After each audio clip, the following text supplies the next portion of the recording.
ஒரு நல்ல சம்பவத்தை கூறுவதன் மூலம் கடினமான நேரங்களில் நாம் என்ன செய்ய வேண்டும் என்பதை இன்று உங்களுக்கு சொல்கிறேன். இதை நீங்கள் சரியாக கேளுங்கள். மேலும் உங்கள் மனதின் பெட்டிக்குள் இதை பாதுகாப்பாக வைத்திருங்கள். உங்களுக்கு எப்போது சிரமம் வருகிறதோ அப்போது இதை திறந்து பாருங்கள். தீர்வை கண்டுபிடியுங்கள். எங்களுக்கு ஒரு பெரிய குருநாதர் இருந்தார். அவருக்கு ஒருமுறை திடீரென்று ஒரு பெரிய பிரச்சனை ஏற்பட்டது. அப்போது அவர் சில வினாடிகளில் இந்த மந்திரத்தை மனதில் சொல்லிக் கொண்டார். சிறிது நேரத்திலேயே அவரது பிரச்சனை தீர்ந்தது. இந்த சம்பவத்தை நான் நேரடியாக அந்த குருநாதரின் வாயிலிருந்தே கேட்டிருக்கிறேன். இன்று உங்களுக்கு அதை தெரிவிக்கிறேன். இது ஒரு கடினமான நேரத்திற்கான இரகசிய மந்திரம். இதை ஒரே நம்பிக்கையுடன் விசுவாசத்துடன் அனுஷ்டிக்கவும். அப்போது உங்களுக்கு அந்த அவசர நிலையில் சிறந்த தீர்வு கிடைக்கும். அந்த பெரிய குருநாதருக்கு ஒருமுறை விமானத்தில் பயணம் செய்யும் சூழ்நிலை வந்தது. தமது சங்ஸ்தானத்தின் எல்லா பட்டத்து தெய்வங்களையும் பெட்டியில் எடுத்துக்கொண்டு விமானத்தில் பயணம் செய்ய புறப்பட்டார். ஆனால் விமான நிலையத்தில் அந்த தெய்வ பெட்டியை திறக்க வேண்டும் என்று கட்டாயப்படுத்தினார்கள். தெய்வ பூஜை சந்தர்ப்பத்தில் மட்டுமே நம்மிடம் தெய்வ பெட்டியை திறக்க வேண்டும். மற்ற சந்தர்ப்பங்களில் முற்றிலும் திறக்கக்கூடாது. திறந்தால் அதற்கு பிராயச்சித்தமே இல்லை. இப்போது விமான நிலையத்தில் குருநாதரிடம் தெய்வ பெட்டியை திறக்க வேண்டும் என்று வற்புறுத்துகிறார்கள். குருநாதர் சிக்கலில் சிக்கியுள்ளார். அங்கிருக்கும் இராணுவ மற்றும் காவல்துறையினரிடம் குருநாதர் கேட்டார், தெய்வ பெட்டியை கண்டிப்பாக திறக்க வேண்டுமா? திறக்காவிட்டால் நீங்கள் விடமாட்டீர்களா என்று கேட்டார். அப்போது அங்குள்ள அதிகாரிகள், ஆம், நீங்கள் தெய்வ பெட்டியை திறக்க வேண்டும். அதன் உள்ளே என்ன இருக்கிறது என்பதை நாங்கள் பரிசோதிக்க வேண்டும் என்று கட்டாயப்படுத்தினார்கள். குருநாதருக்கு வேறு எந்த வழியும் தெரியவில்லை.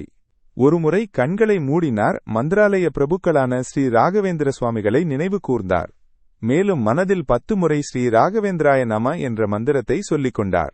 இவ்வாறு குருநாதர் மந்திராலய பிரபுக்களை நினைவு கூர்ந்த சிறிது நேரத்திலேயே உயர் அதிகாரி அங்கு வந்தார். குருநாதரின் நிலையை அறிந்தார். இவர் ஒரு சிறந்த சாதுவாக இருக்கிறார். இவரை பரிசோதிக்க வேண்டாம், முன்னே அனுப்புங்கள் என்று கீழ் அதிகாரிகளுக்கு உத்தரவிட்டார். அதன் பிறகு குருநாதர் விமானத்தில் சுகமாக பயணத்தை மேற்கொண்டார். இத்தகைய கடினமான நிலையில் தர்மத்தின் நெருக்கடியில் நாம் எவ்வாறு நடந்து கொள்ள வேண்டும் என்பதையும் குருநாதர் நமக்கு வழிகாட்டியுள்ளார். இந்த சூழ்நிலையில் நாம் மிகவும் தவறாக நடந்து கொள்கிறோம். பல பொய்களை சொல்கிறோம்.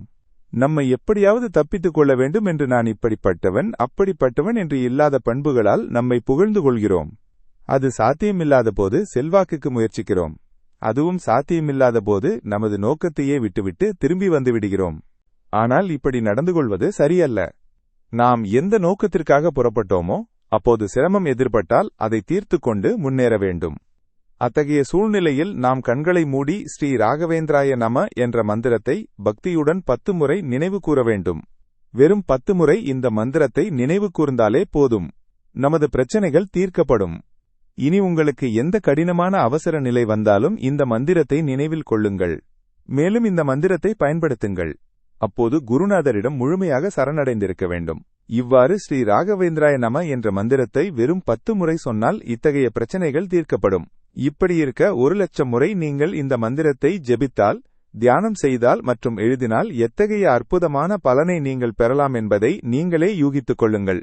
உங்களுக்கு இந்த மந்திரம் வாழ்க்கை அமிர்தமாக உள்ளது. இதை ஒருபோதும் மறக்காதீர்கள். உறுதியான மனதை உருவாக்கி இன்று நீங்கள் 1,00,000 முறை ஸ்ரீராகவேந்திர என்ற மந்திரத்தை எழுதுவேன் என்ற தீட்சையையும் சங்கல்பத்தையும் கொள்ளுங்கள். அதன்படி பக்தி சிரத்தையுடன் 1,00,000 ஸ்ரீராகவேந்திர என்று எழுதுங்கள். எங்கள் நிறுவனத்தால் இதற்காக புனிதமான புத்தகங்கள் தயாரிக்கப்பட்டுள்ளன. அதை நீங்கள் கூரியர் மூலம் பெற்றுக்கொள்ளுங்கள். 1,00,000 முறை ஸ்ரீ ராகவேந்திர என்று எழுதுங்கள். வாழ்க்கையின் அற்புதமான அதிமானுட சக்திகளை அனுபவியுங்கள். இந்த புத்தகங்களை பெற எங்களை வாட்ஸ்அப் மூலம் தொடர்பு கொள்ளுங்கள். 8861983526.